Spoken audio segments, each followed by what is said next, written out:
Welcome back to the Overcomfort Podcast. Thank you guys so much for choosing to listen to today's episode, and happy International Women's Month. I know day just passed this last weekend, March 8th. If you are a woman and you're listening to this episode is for you. Even for men, if you guys are tuning in, we are going to be talking about what it means to be a woman and how women should be treated. Please, please, please stick around because it is a topic so important to me. I am surrounded and admired. I have admired so many women, especially my mother and my sisters, and a lot of artists. But I want to talk about what it means to be a woman to me. Originally, this episode was going to be with my nieces. I wanted to get their perspective, being young and what it means to them and how important it is to them and how they see the world and society. And, you know, it's good to see a different perspective. But unfortunately, we couldn't. So it's just me, solo dolo, and we're going to be talking about it, and hopefully it empowers you. And if you're feeling down today, if you're feeling less than, or if you've been in situations, for example, trigger warning, domestic abuse, any type of abuse, emotional, sexual harassment, all that, I just want to empower you today. You are worth more than the circumstances that you've been through, than what people tell you, what others may say, because you are loved, you're wonderfully and fearfully made, and there is nothing that is going to define your worth other than God and what He can offer you. So we're going to be exploring what it means to be a woman and how women should be treated in today's society. This is going to be probably a hot take, you know. Give me your opinions. Let's continue the conversation. Message me, DM me, leave a comment, review, whatever. But let's start talking about what it means to be a woman. Today, throughout history, woman has been defined in so many ways. Obviously, through biology, culture, roles in society, we have, you know, and personal identity. Roles in society as far as the men should be the one to lead. The men should, you know, statistically, men are supposed to have a better job than women. They're not, I don't want to say supposed to, but majority of the time they do. A lot of people think that it's less than, a woman shouldn't be, you know, women aren't capable to lead. But women make almost 50% of the world's population, and yet they get treated so differently. Being a woman can mean so many things, like psychological aspects such as menstruation, pregnancy, and menopause. Obviously, all that. Our bodies are different. They're meant to be different. Aside from that, I feel like our bodies are so beautiful. We have the power to create something so beautiful. And, you know, it obviously sucks. I'm going to be, you know, completely honest. TMI. But girls, I like when that time of month comes, I'm like, damn, like men don't ever get like, they got it so easy. They don't have to worry about any of this. They just got to worry about taking care of down there barely. But for real, I get through those little moments, and we also have to deal with menopause and all that in our hormones, and it just sucks because we do get treated differently in those ways. Like I would assume that you would treat them more carefully and with more thought, but they don't. Social expectations. Women are often expected to balance work, family, and personal ambitions. So, for example, a lot of machistas think that women should be stay-at-home moms. Full respect to all the women that want to, but the women that don't and have this man like, no, you're going to stay your ass home and you're not going to work. You're going to take care of the kids and you're going to make sure there's food on the table when I get home. But her dreams are dying. What if this woman wanted to, I don't know, has a dream to start something, to sell something, to go out there, or she wanted to be a nurse, but she couldn't because she, you know, has a very strict husband, which is also not fair. If you are in those situations, if you guys at any point in this episode need help, please, please, please contact the domestic violence line or a therapist or someone to help you, a close friend, etc. I'm here. But yeah, they're expected to just kind of like, so you want the woman to not to lead, but you want her to balance the home, the personal life, etc. You know what I mean? So it's kind of like a contradiction. Personal identity, as gender is increasingly recognized as a spectrum, with some individuals identifying as women regardless of biological factors. Obviously, there's no single definition of what it means to be a woman. It's shaped by your personal experiences, society, and how you grew up. And I'm going to ask you guys the same question. For me, what does it mean to be a woman? To be empowered, to be a leader in my own way, in my own path, to reproduce, to guide. And I mean lead not as far as like against a man, but with a man, and lead my children, although I don't have children, but lead my children and the future generations and those around me.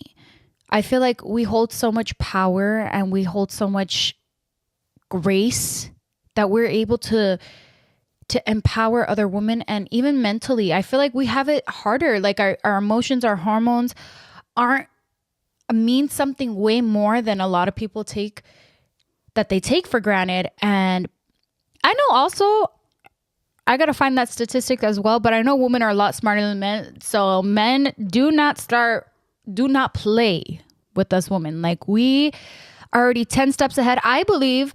And I'm going to look that up too. How many women are in the CIA? Because I feel like if you're just a little bit crazy, toxica, like me, you're going to search and you're going to know. And like, you know, especially when it comes to a relationship, like we know when we know. Our intuition is so powerful that men don't realize. But anyways, going back to the gender gap, to this day, there's a lot of challenges women face, significant barriers in various aspects of life. They earn 82 cents for every dollar earned by men, like the gender pay gap. It's even wider for women of color. 1 in 3 women worldwide experience physical or sexual violence in their lifetime, and domestic violence increased by 25 to 33% during COVID lockdowns, which is sad because obviously, you know, everyone has their own personal experience in COVID and what happened to them in the pandemic. And for that rate to go up, it makes me really, really sad. Again, if you guys need help, I'm going to leave a couple links and please search.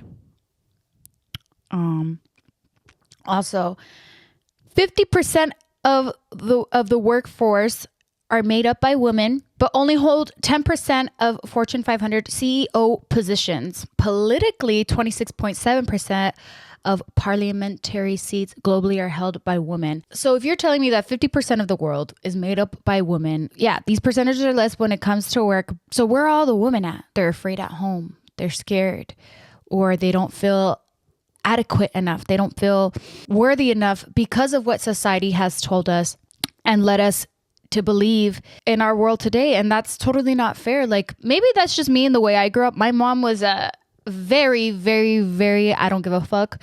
I'm a woman, and she was a woman in her own class. She went against a lot of men and she made it out. And I want that to be a voice and to be able to inspire you ladies today. Also, I know that whether you guys don't know who my mom is or you guys do, look her up, Jenny Rivera. She is a star and my ultimate inspiration in life. Do I want to say that my mom was perfect? No.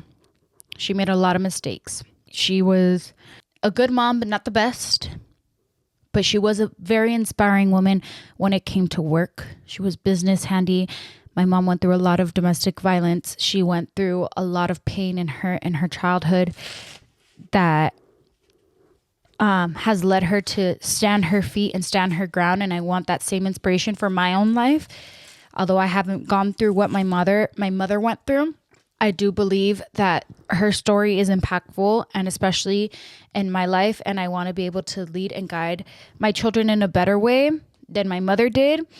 And I think that we all have that one person. So if you look and admire at somebody, look at their mistakes and learn from them. And also what they did, how they impacted the world. My mom was a strong woman in a very men-defined field. All right, you guys, we're going to go on a quick break and we'll be right back. Welcome back, you guys. Now we're going to get into it biblically. What does it truly mean to be a woman? Womanhood is a reflection of God's creation. Obviously, in Genesis, he talks about creating mankind in his own image, the image of God. He created male and female. He created them. And I want you to take that with you today, that whether you're feeling not the prettiest or you're not feeling the best about yourself, remember that you are created in his image. You're beautiful and meant to lead and guide. We are strong and capable, and we are important instruments to God's plan. For example, Mary, Ruth, Esther, Deborah, they obviously have impacted the Bible and impacted our world today. And I want you to take that with you, whether you're feeling less than the other. And I guess it comes to the point where it says how women should be treated. And I want to preface this. And the reason why I wanted to do this with my nieces as well is because one of them was having a bad day and she came up to me and she was like, I don't feel pretty. And that saddened me so much. It hurt my heart because it's like, how are you so young and feel this way? And then I reminded myself, and I told her, I'm like, look, baby, I feel the same way sometimes. And it's okay to feel these things. And I empowered her and I told her, look, mama, you are wonderfully and fearfully made. You are made in the image of God. There's no one person that's going to take that away from you or that should change your mind about that. It is normal to have these feelings, but you have to take your power back and remind yourself who created you and why you were created. You have equal value and equal worth. Every woman deserves the same opportunities and leadership roles as men. Women should be empowered to lead, speak, and influence their communities. And we are strong, resilient, and created in God's image, whether in the workplace, church, or home. Women deserve to be valued, respected, and empowered. If you are in a situation where you're not feeling any of these things, please leave. Find your worth. Find your worth in God. Seek the image and the kingdom of God so that you can know and feel and ask God to show you. God, I want to see how you created me. I want to feel what it feels like to be loved by you. And going back onto my niece, it just made me sad because it's also how we treat others in our community, especially in schools or whatever. I think we could do better as parents. I'm not even a parent, but as adults and people that have the ability to lead and guide. We need to be better by uplifting each other and speaking better to ourselves, for our children, for the future generations. And even in our homes, if you guys are married, look, husbands, men, brothers, if you have sisters, look how you're treating your sister. Treat your sister with love and respect. Treat your mother, honor your mother. Everything that you do is a reflection to others, and they will take that and soak it in. We are sponges. We soak up information. We soak up experiences, and people take that and they will bleed it onto everybody else. So look at it. Look how you're treating people and how that could be a reflection in our future generations and societies. And I told myself, I'm going to speak better about myself in front of my nieces and my nephews. I'm going to do better by them because they deserve it. I don't ever want them to feel what I feel. And if that empowers them, it's going to empower me more to do better and be better. So if there's anything I could tell you guys today, women, again, you're strong, resilient, and created in God's image. You're valued, respected, and empowered. Whether you feel that today or not, just take those words and let them soak in your brain. And remember, it is beautiful to be a woman. We have the capability to lead and to guide, and we hold more power than what has been told to us. So I want to ask you guys, how can we do better by uplifting women in our communities? Make sure you guys let me know in the comments, share your thoughts, and I want to thank you guys so much for tuning in. Please subscribe, share, and leave a review. And until next time, remember, empowered women empower the world. See you guys next Tuesday. Overcomfort Podcast is a production of iHeart's My Cultura podcast network.